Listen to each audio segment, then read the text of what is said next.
Are you working on your author career but struggling to get that first book published? Does the goal of being an author seem too lofty? Or thoughts of having multiple books and making a full-time living are as fantastical as living in Cinderella's castle? Welcome to Discovered Wordsmiths, a podcast where aspiring authors can be heard. Join Stephen Schneider as he finds and talks to authors you may not know, but authors that have gotten their foot on the author career path. Hear what they've done to get there and where they want to go now. Settle back. It's time for a bit of inspiration and advice. Come listen to today's Discovered Wordsmith.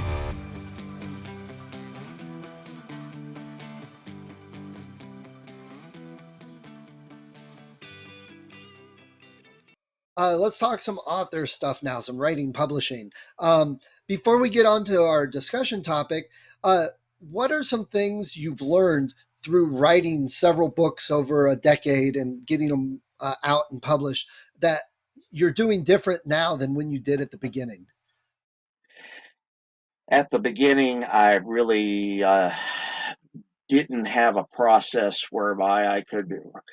I didn't use an outline at the beginning, really. Well, I did eventually. I've learned that you really have to outline a novel, at least for me.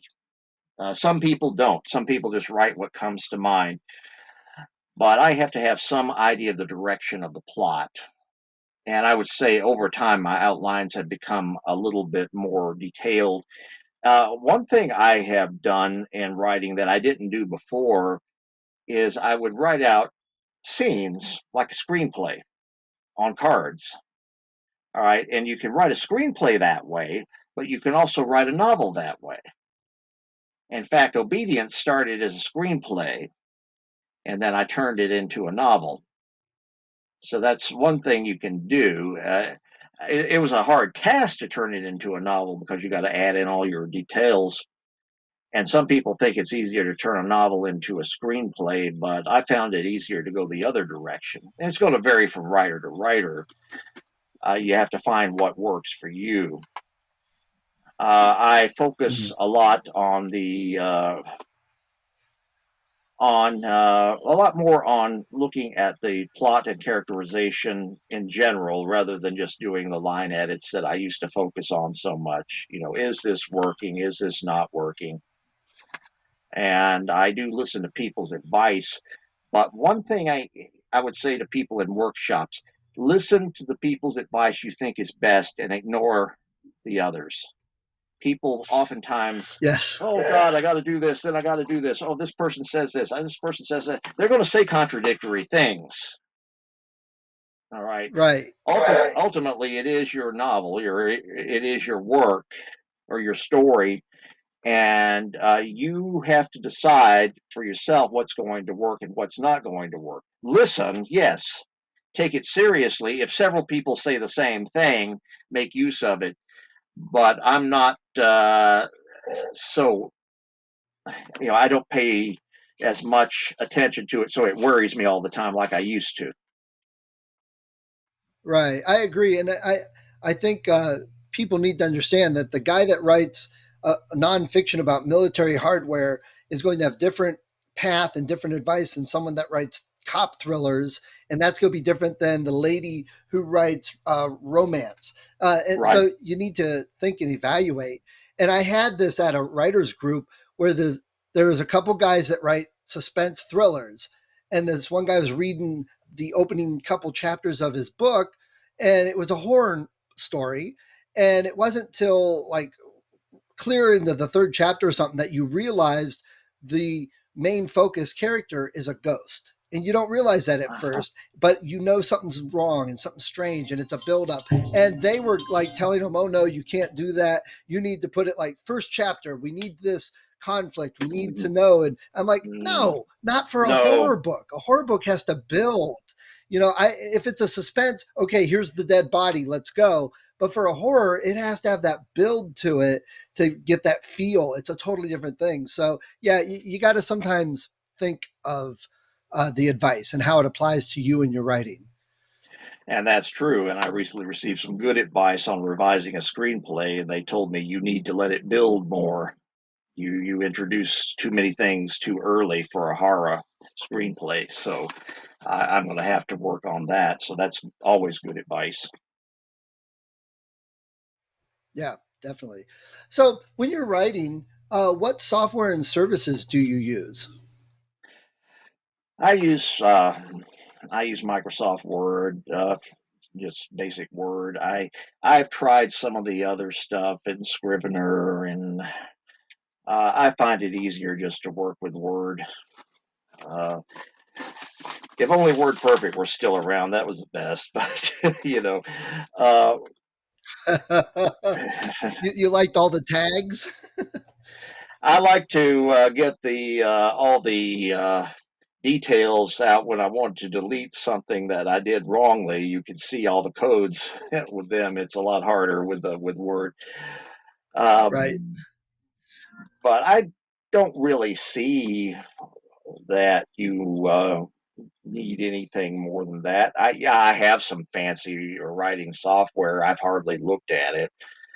Uh, I'm just old fashioned, I'm older. I like writing things on cards and then writing them down on translating that to screen. It's why should I put something online on a card when I can have it right in front of me and flip them online? I'm just going down, up and down, up and down. I wonder where the heck I am. It's just like I prefer reading a hard copy of a book rather than reading on Kindle. Though I have a lot of Kindle books. It's just I'm a bit old fashioned, I guess. Got it. Okay. So let's talk a little bit about small press versus big press. Is the topic you thought would be of interest? Why did you choose that topic and how has it affected you? Well, at first, when I was in Writer's Loft, MTSU Write, they kept emphasizing getting an agent, and Odyssey as well. They emphasized getting an agent and trying to get books published by a major press. And that was fine until I learned that the average number of books sold through major presses are like under 300 per book. It's not that many, and that the major presses are putting the onus of publicity onto the writer now, that they don't really do as much. I mean, it's just the prestige of having the press and appearing in more bookstores. Yes, that is an advantage, right? If you have your book in Barnes and Noble, but they don't even accept all the books that come from the major Right. publishers. It's a selection.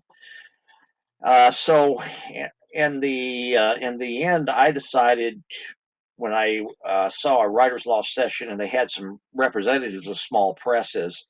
I talked to Mike Parker of WordPress Press in Tullahoma, Tennessee, and I said, "Well, I got this novel, End of Summer, sort of Southern fiction, sweet Southern fiction novel, and it's about a boy loses his grandfather." He said, "Well, send it to me," and he liked it. And that's how I got started with them, and they published I wrote a good deal of my stuff, three novels and one nonfiction book called Aerobics for the Mind. I forgot to mention that. It's actually my best selling book, Aerobics for the Mind, Practical Exercises in Philosophy that anybody can do. And Nice. Okay. yeah. So he's been very good to work with. He's very busy right now. He has so many titles now, hundreds and hundreds of titles. It's really expanded, so there's a longer waiting time. And sometimes he just says, "Well, if you want to get this out, you can, why don't you just publish it yourself?" And I didn't want to go through Amazon. I've gone through Amazon before, and the problem with Amazon, they got that deal where they say, "Oh, we'll be the only ones that offer it, and we'll do all these things for them." Well, it's not that much. So I went with Right. Draft to Digital because you can get it as an ebook on Amazon through them, as well as all these other services worldwide of 20, maybe 20, 25 services that can sell the book. Yeah, you're going to sell most on Amazon, but I like their deal, and it's a really great place to publish an ebook. They do have a beta print book program, but there's a waiting list for it. And Yeah. that's why, yeah, I, yeah. I think that's opening up more now. I was just at a conference that Kevin Tumlinson was there talking Oh, about the print, and I think they're opening it up to more people now to use. It's still in beta, but I think more people can get to it now. good. Well, hopefully they'll get to me soon because I like having a print book out. Yeah. Yeah, maybe shoot them an email, touch base, and see. Okay, sure. Yeah, that would be a good idea. I'd like to I'd like that to happen as soon as possible because a lot of people would rather buy that. Some people prefer Kindle, but there's still enough folks like me that prefer having a hard copy. And I like to hold a hard copy of my books too. It's just nice to do, and Right, sometimes just read them over. Uh, right. I think. There are probably advantages and disadvantages to either small press or self-publishing. Small press, you do get the person doing the cover design for you with most small presses. So Mike has an artist that did the cover designs. He did do the editing. Now you have to realize when somebody else is doing the editing, they might have a style that they use that may not be yours. I like MLA Right. or Caribbean, something like that. He uses Associated Press, which is a bit different, particularly when it comes to the Oxford comma, uh, which I'm not a big fan of. But okay, fine. It's one of those prices you pay, right? And I think Right, he's done right. a good job. And he has a nice website. Now, And yeah, go ahead. sorry, I was going to jump back real quick. You mentioned Barnes and Noble and getting into it. I haven't checked into this, but I heard that they've company wide have a new, I guess, vision, and they allow local managers to work different than corporate. Meaning, the managers locally, if there's a large group of sci-fi military readers, that they can order more sci-fi military books. Whereas the other Barnes and Noble over here might not order as many. So the managers can do that different. Plus, they have the option of taking in books from local people more. So Oh, that's a new thing I've heard with Barnes and Noble. It's something I haven't checked out, but it could be a way for local authors to get into a couple Barnes and oh, Nobles close to them. Definitely something to check out. definitely, because I did notice that Barnes and Noble now has a horror section, and they never had a separate horror section before. So they Right. might be they Yeah. might be open to that. Yeah. Well, thank you. I'll check that out. Definitely. Now, let me ask you this, because when you talk small press, what pops into a lot of people's mind are the scam people out there that say, "Oh, we'll publish your book for $10,000. Give us Mm, 10,000, and we'll put it out there." And then they do a mm. horrible cover. They don't edit. They don't do any marketing. They don't push it. So really, it's just a scam, quote unquote, small press. How can people tell the difference between a actual small press that's going to do something to get your book out and a scam? A scam will always charge you. A legitimate small press will never charge you. Yeah, there were There you some go. small. Yeah, there were some that would charge some, but and they were trying to be legitimate. They just couldn't afford it. But I avoided those too because I didn't figure that I was going to pay any money to get my book published, and Mike certainly never. He just said, "Oh, no charge," and I thought, "Okay, good." And they have some other services that they do as well, like the editing and cover, but never pay to have your book published. Never. Uh, Especially in today's world. I mean, you said you went Oh through yeah, Draft to Digital. It's that easy to get your book published and out there. and it's very fast too. You can do it in a couple of days just to get your Yeah, manuscript ready and prepared. It doesn't take long at all. Once you do your editing and right. everything else is Uh, ready. like and with places like Reedsy and 99 Designs and other places, you can find good quality people to give you a cover, to give you edits, and draft a digital. Then it's really just a click, and your book goes out to multiple places to get it published, Amazon and everything else. Yeah, I usually design my own covers because I do a lot of horror photography on the Oh, so my covers on the draft to digital books are my own photos. nice. When you see the copy, you'll see the photo I put on the collection of short stories, and I also have dabbled in photography some and have a website of photos I've done of various kinds. But one I'd like to do, among other types of photography, horror photography, and I think they turn out Nice. pretty That would well. be cool. And I don't have to pay anybody that Yeah. way either. So, have you had anybody at all say, well, your book wasn't from Penguin Random House or Simon and Schuster or anything like that? Have they said, I don't want to read it because it's not from a major publishing company? Nobody said that per se. I did have a guy when I was having a book sale at a bookstore in Tennessee that's now closed, but he said, well, it's funny, you have all these books out. I've never heard of you.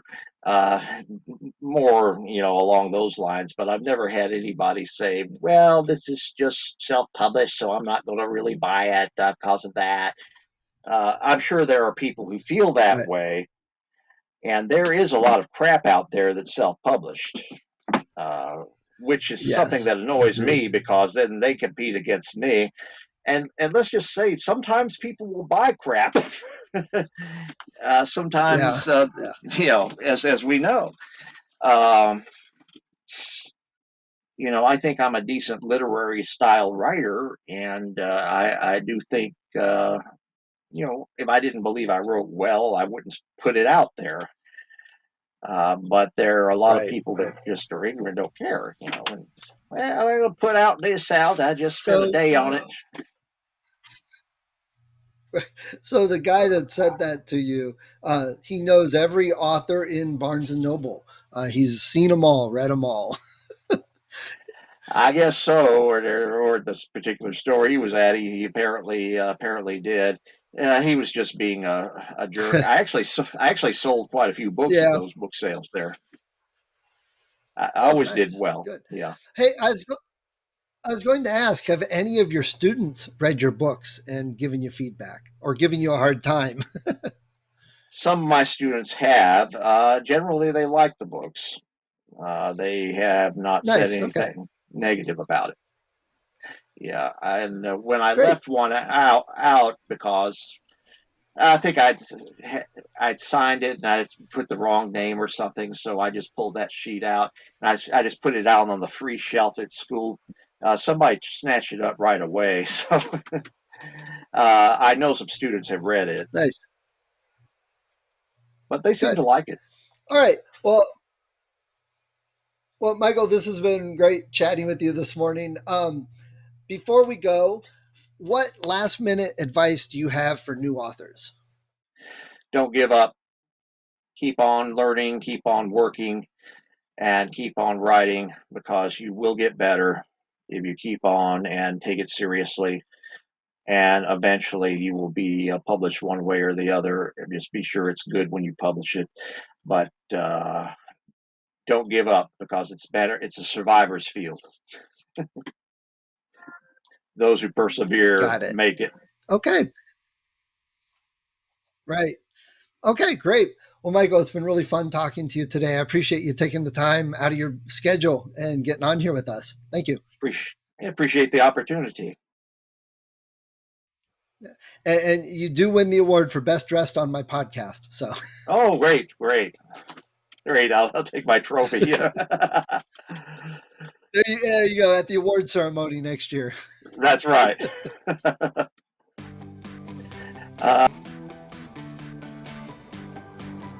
Thank you for listening to Discovered Wordsmiths. Come back next week and listen to another author discuss the road they've traveled, and maybe, sometime in the near future, it might be you.